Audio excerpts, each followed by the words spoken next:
Hello everyone, आप सबों को experimental classes by Manzil sir में हार्दिक हार्दिक अभिनंदन। आज आप लोगों को क्षेत्रमिति की जितने भी हम लोग फार्मूला है उसको कवर करते हैं। बहुत ही शानदार, आप लोगों के लिए काफ़ी लाभदायक वीडियो साबित होगा। तो देर ना करें, हम लोग सेशन को स्टार्ट करते हैं और जाके साथ करेंगे। तो चलिए हम लोग सेशन को स्टार्ट करते हैं। Welcome all my dear friends, experimental classes by Manzil sir में आप सबों को हार्दिक हार्दिक बधाई है। और आज का सेशन है, हम लोग कवर करेंगे इम्पोर्टेंट मेंसुरेशन फार्मूला। तो आज आप लोग को बहुत ही यूजफुल होगा, आपके एग्जाम के लिए बहुत ही लाभकारी होगा। तो हम लोग देर ना करें तो सेशन को स्टार्ट करते हैं। आज का पहला देखिए क्या दिया हुआ है। तो आज है आपको आयत। तो पहला जो है आयत के बारे में हम लोग जानेंगे। आज आयत क्या होता है, आयत के क्षेत्रफल क्या होते हैं वो जानते हैं। चलिए हम लोग लगातार बनाए रखें वीडियो को, बहुत ही अच्छा है। आयत का क्षेत्रफल क्या होता है? आयत का क्षेत्रफल लंबाई गुना चौड़ाई होता है। आयत का परिमाप क्या होता है? आयत का परिमाप 2 इंटू लंबाई प्लस चौड़ाई होता है। आयत का विकर्ण क्या होता है? तो रूट अंदर लंबाई प्लस चौड़ाई होता है। तो हम लोग आयत के बारे में अभी जाने। और आपको पता है कि आयत के चारों कोनों का योग कितना होता है? 360 डिग्री। और प्रत्येक एंगल कितने के बराबर होते हैं? 90 डिग्री। और एक बात जाननी है हम लोगों को, जो आयत के आमने सामने की भुजा क्या होती है? बराबर होती है। अपोजिट साइड क्या होती है? इक्वल होते हैं। इतना बात हम लोग आज आयत के बारे में जाने। चलिए नेक्स्ट चलते हैं, हम लोग आते हैं वर्ग की ओर। वर्ग के जानते हैं हम लोग। वर्ग का क्षेत्रफल क्या होता है? भुजा स्क्वायर होता है। वर्ग का परिमाप क्या होता है? 4 इंटू साइड होता है, मतलब 4 गुना भुजा होता है। वर्ग का विकर्ण क्या होता है? रूट इंटू भुजा होता है। वर्ग की प्रत्येक भुजा आपस में क्या होती है? बराबर होती है। और प्रत्येक कोणों का योग भी 360 डिग्री बराबर होते हैं। इसके ऑल साइडेड क्या होते हैं? इक्वल होते हैं। तो इतनी सारी बात हम लोग को ध्यान में रखनी है। नेक्स्ट क्वेश्चन की ओर हम लोग चलते हैं। नेक्स्ट क्वेश्चन है आप लोग को समांतर चतुर्भुज से रिलेटेड है। समांतर चतुर्भुज का क्षेत्रफल क्या होता है? तो समांतर चतुर्भुज का क्षेत्रफल आधार गुना ऊंचाई। और समांतर चतुर्भुज का परिमाप क्या होता है? 2 इंटू ए प्लस बी। 2 इंटू ए प्लस बी। नेक्स्ट क्वेश्चन है हम लोग को, चलेंगे हम लोग समांतर चतुर्भुज के बारे में जानेंगे। समांतर चतुर्भुज का परिमाप क्या होता है? 4 गुना भुजा होता है। और समचतुर्भुज का जो होता है ना परिमाप क्या होता है? 4 गुना भुजा होता है। समचतुर्भुज का क्षेत्रफल होता है 1/2 पहला विकर्ण गुना दूसरा विकर्ण, मतलब कह सकते हैं आप 1/2 D1 इंटू D2। चलिए नेक्स्ट क्वेश्चन की ओर हम लोग चलते हैं। नेक्स्ट जो है आप लोग को समलंब चतुर्भुज के बारे में जानेंगे। तो समलंब चतुर्भुज जो होता है, समलंब चतुर्भुज का क्षेत्रफल क्या होता है? 1/2 समांतर भुजाओं का योग गुना ऊंचाई। 1/2 समांतर भुजाओं का योग गुना ऊंचाई। और नेक्स्ट है आप लोग समांतर चतुर्भुज का परिमाप क्या? तो जानते हैं परिमाप क्या? तो ऑल साइडेड की क्या होते हैं? इक्वल, मतलब और जितनी भी भुजाएं होती है उसका योग होता है परिमाप। तो चारों भुजाओं का क्या हो जाएगा? योग। त्रिभुज का क्षेत्रफल बराबर होता है 1/2 आधार गुना ऊंचाई। और त्रिभुज का परिमाप होता है तीनों भुजाओं का योग। और एक जानते हैं हम लोग हीरोन का सूत्र क्या होता है? रूट अंदर s into S minus A S minus B into S minus C. और अर्धपरिमिति बराबर क्या होता है? तीनों भुजाओं का योग बाय 2। तीनों भुजाओं का योग बाय 2। चलते हैं हम आगे की ओर। समचतुर्भुज मतलब समबाहु त्रिभुज का जो क्षेत्रफल होता है वो क्या होता है? समबाहु त्रिभुज का जो क्षेत्रफल होता है क्या होता है? तो हम लोग जानेंगे समबाहु त्रिभुज का क्षेत्रफल क्या होता है? √3/4 भुजा स्क्वायर। और जानते हैं आप लोग जो समबाहु त्रिभुज का सभी कोण क्या होता है? आपस में समान होता है। और कितने डिग्री के एंगल होते हैं? तो सभी कोण का जो मान होता है वो कितना डिग्री का होता है? 60 डिग्री का होता है। और तीनों भुजाओं का जो योग कहेंगे तो कितनी डिग्री के बराबर हो जाएगा? आपको 180 डिग्री के बराबर हो जाता है तीनों भुजाओं का योग। नेक्स्ट क्वेश्चन की ओर हम लोग चलते हैं। समबाहु त्रिभुज का परिमाप, तो परिमाप जानते हैं सभी भुजाओं का योग होता है। सभी भुजाओं का योग √3a, मतलब तीनों भुजाओं को जोड़िएगा तो तीनों भुजाओं को जोड़कर कितना प्राप्त होता है? 3a। और उसका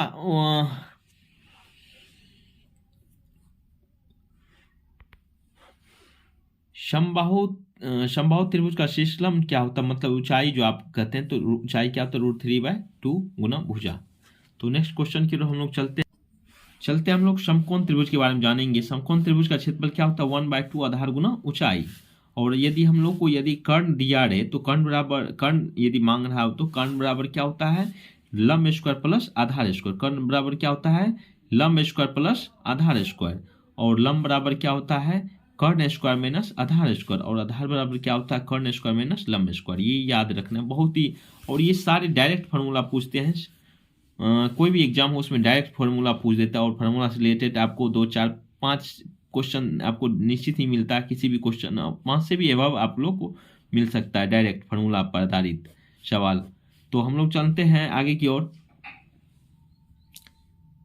समबाहु त्रिभुज मतलब जिसको हम लोग समबाहु मतलब समद्विबाहु मतलब दो भुजा जिसकी आपस में बराबर होती है। दो भुजा क्या होती है, इसकी आपस में बराबर होती है।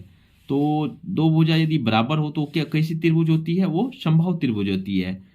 तो समबाहु त्रिभुज का क्षेत्रफल 1/2 गुना साइड जो दो समान भुजा होती है उसके स्क्वायर मतलब 1/2 भुजा स्क्वायर। समद्विबाहु त्रिभुज का परिमाप क्या होता है, तो आपको परिमाप होता है 2a plus B. 2a plus B. चलिए हम लोग चलते हैं नेक्स्ट चक्रीय चतुर्भुज की ओर चलते हैं। चक्रीय चतुर्भुज क्या होता है, चक्रीय चतुर्भुज का क्षेत्रफल क्या होता है।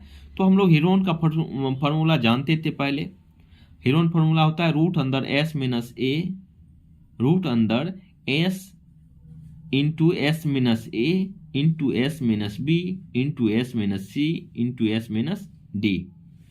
और यदि इसका हम लोग अर्ध परिमिति निकालें तो चारों भुजाओं का योग अब बाई क्या हो जाएगा, 2 हो जाएगा। तो इतना हम लोग जाने इसमें।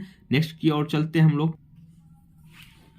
लोग कवर करते हैं आज वृत्त के बारे में। वृत्त क्या होता है इसके बारे में सारा चीज जानेंगे। वृत्त ये क्या हो गया, त्रिज्या हो गया और जानते हैं। और ये जो वृत्त को 2 बराबर भागों में जो बांटते हैं उसको क्या कहते हैं, व्यास कहते हैं। तो त्रिज्या जो होती है व्यास की क्या होती है, दोगुनी होती है। त्रिज्या क्या होती है, व्यास की दोगुनी हो सकती है। एक बात और नोट कीजिएगा आप लोग, आपको ये क्या व्यास जीवा हो सकती है, व्यास क्या हो सकती है, जीवा हो सकती है, लेकिन जीवा व्यास नहीं हो सकती है। तो ये सारी बात हमको ध्यान रखना है। तो चलिए हम लोग इसके और सारी जानकारी लें। वृत्त का क्षेत्रफल क्या होता है, पाई आर स्क्वायर होता है। वृत्त का परिमाप क्या होता है, 2 पाई आर होता है। वृत्त का व्यास क्या होता है, 2r होता है। मतलब क्या, जो व्यास जो होती है हमेशा त्रिज्या की दोगुनी होती है और त्रिज्या जो होती है व्यास की आधी होती है हमेशा। तो आप लोग जानते हैं पाई का जो वैल्यू होता है, पाई का वैल्यू कितना होता है, पाई का वैल्यू कितना होता है, पाई का वैल्यू आपको होता है 22/7। यदि इसको आप डिवाइड करते हैं तो कितना रिजल्ट आ जाता है, 3.14 आता है। अप्रोच में आपको डेसिमल वैल्यू है। नेक्स्ट की ओर चलते हैं हम लोग। नेक्स्ट है आपको अर्धवृत्त। अर्धवृत्त में क्या, सेमी सर्किल जिसको बोलते हैं हम लोग। अर्धचंद्र आप देखे होंगे, चांद को यदि आधा कर देंगे अर्धवृत्त के रूप में आ जाता है। तो अर्धवृत्त का परिमाप क्या होता है, पाई आर प्लस 2r। और अर्धवृत्त का क्षेत्रफल पाई आर स्क्वायर बाई 2। मतलब आप वृत्त का क्षेत्रफल जानते हो उसका आधा कर दीजिए। वृत्त का परिधि क्या होता है, अर्धवृत्त का परिधि क्या होता है, पाई आर कर दीजिए। मतलब उसका वृत्त का परिधि क्या, 2 पाई आर। तो इसका अर्धपरिधि क्या हो जाएगा, पाई आर हो जाएगा, उसका आधा। चलिए हम लोग एक चलते हैं और नेक्स्ट की ओर देखते हैं क्या है। वलय का क्षेत्रफल, वलय का क्षेत्रफल होता है पाई इंटू कैपिटल आर का स्क्वायर माइनस स्मॉल आर का स्क्वायर। तो कैपिटल आर किसको इंडिकेट करते हैं, बाह्य त्रिज्या, मतलब बाहरी जो त्रिज्या होगी उसका। और उसके बाद जानते हैं आंतरिक त्रिज्या। जो आंतरिक त्रिज्या मतलब इंटरनल। तो मान लीजिए एक फिगर जैसे दिया हुआ है, ये मान लीजिए आपको, और इसके अंदर एक क्या वो बना हुआ है, त्रिभुज बना। तो इसकी जो त्रिज्या होगी इसको इंटरनल आर से दिखा दीजिए, और इसकी जो त्रिज्या होगी बड़ी का तो इसको आप कैपिटल आर से दिखा सकते हैं, कोई दिक्कत, कैपिटल आर। नेक्स्ट की ओर हम लोग चलते हैं। हम लोग वृत्तखंड के बारे में जानेंगे। तो वृत्तखंड का जो क्षेत्रफल होता है θ/360 degree into pi R square. और वृत्तखंड का त्रिज्या का परिमाप जो होता है 3 into θ/360 degree into 2 pi R plus 2r। तो जानते थीटा क्या होता है, त्रिज्यखंड का कोण हो गया, आर हो गया त्रिज्या। नेक्स्ट की ओर हम लोग चलते हैं, घनाभ के बारे में जानते हैं। घनाभ जानते हैं आप लोग, इसमें कुल 6 पृष्ठ होते हैं। घनाभ की कुल जो शीर्ष होती है 8 होती है। घनाभ की कोण कितनी होती है, 12 होती है। घनाभ का संपूर्ण पृष्ठ क्षेत्रफल होता है 2 into LB plus BH plus HL। आप लोग जानते हैं L इक्वल क्या होता है, L इक्वल होता है लंबाई। L इक्वल क्या होता है, लंबाई होता है। और बी इक्वल क्या होता है, बी आपको चौड़ाई हो गया, और एच आपको मालूम है क्या होता है, ऊंचाई। एच क्या होता है, ऊंचाई, तो ये आप जानते हैं। तो घनाभ का जो आयतन होता है, घनाभ का आयतन क्या होता है, एल गुना बी गुना एच, मतलब एल बी एच कह सकते हैं इसको शॉर्ट में। नेक्स्ट की ओर हम चलते हैं, घनाभ का विकर्ण, घनाभ के विकर्ण क्या होता है, रूट अंदर L square plus B square plus H square. Next की ओर हम लोग चलेंगे, तो हम लोग चलते हैं घन के बारे में जानते हैं। घन क्या होता है, देखिए इस सब से रिलेटेड आपको कोई भी एक एग्जाम नहीं जिसमें पूछा नहीं जाता, डायरेक्ट फॉर्मूला पर आधारित सवाल रहता है। तो घन का आयतन क्या होता है, भुजा क्यू होता है। घन का विकर्ण क्या होता है, रूट अंदर 3 गुना भुजा होता है। और घन का संपूर्ण पृष्ठ क्षेत्रफल क्या होता है, 6 इंटू ए स्क्वायर होता है, मतलब कह सकते हैं आप 6 गुना भुजा स्क्वायर। नेक्स्ट क्वेश्चन की ओर चलते हैं हम लोग, लंबवृत्तीय शंकु, जिसको आप शंकु कहते हैं। तो सॉरी, ये लंबवृत्तीय क्या है, बेलन है, लंबवृत्तीय बेलन है, क्या है, बेलन। तो लंबवृत्त बेलन के बारे में हम लोग जानेंगे। तो बेलन का वक्र पृष्ठ क्षेत्रफल क्या होता है, 2 पाई आर एच। क्या होता है, बेलन का वक्र पृष्ठ क्षेत्रफल 2 पाई आर एच। बेलन का संपूर्ण पृष्ठ क्षेत्रफल क्या, संपूर्ण मतलब पूरा, इसके पूरे भाग का संपूर्ण पृष्ठ क्षेत्रफल 2 pi R into R plus H होता है। और बेलन का आयतन क्या होता है, बेलन का आकृति आप लोग जानते भी, कि कोई सिलेंडर है और अदरवाइज आप कह सकते हैं पेस्टी रोलर और अदर आ जाता है।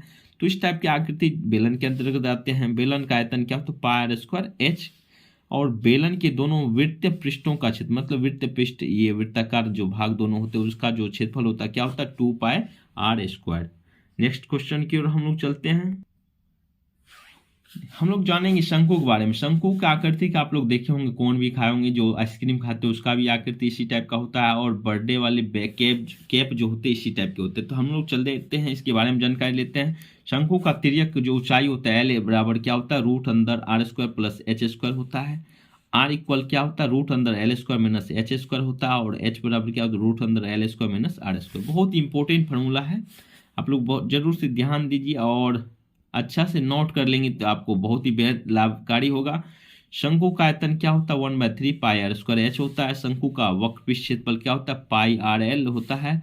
शंकु का संपूर्ण पृष्ठ क्षेत्रफल pi R into L plus R होता है। नेक्स्ट की ओर हम चलते हैं, गोला, सरफेस जिसको स्फीयर बोलते हैं। तो गोला जो होता है आपको, गोला का आयतन क्या होता है, 4/3 पाई आर क्यू। गोला का संपूर्ण पृष्ठ क्षेत्रफल होता है 4 पाई आर स्क्वायर। तो ये सारी जानकारी हम लोग रखेंगे। नेक्स्ट लास्ट है क्वेश्चन, अर्धगोला जो होता है, अर्धगोला का आयतन क्या होता है, 2/3 पाई आर क्यू। अर्धगोला का वक्र पृष्ठ क्षेत्रफल 2 पाई आर स्क्वायर होता है। अर्धगोला का संपूर्ण पृष्ठ क्षेत्रफल क्या होता है, 3 पाई आर स्क्वायर। अर्धगोला आप कह सकते हैं कटोरा, जो आप लोग देखे होंगे कटोरा खाने वाला, तो वो होता है। तो आज का ये लास्ट क्वेश्चन था। तो हम लोग और सारे एपिसोड को यदि बनाए रखेंगे तो बहुत सारे आपको यूजफुल वीडियो मिलेंगे। तो धन्यवाद आज आप सभी को, और अच्छा लगते हैं तो आप लोग लाइक शेयर कमेंट और ज़रूर करिए। तो उससे होगा कि आप लोग को भी फायदा मिलेंगे ढेर सारी, और यूजफुल जो आएंगे आगे का नोट्स आपको उसकी जानकारी मिलती है। इसीलिए आप लोग लाइक शेयर कमेंट जरूर करें। तो तब तक के लिए आप लोग को आज के लिए धन्यवाद।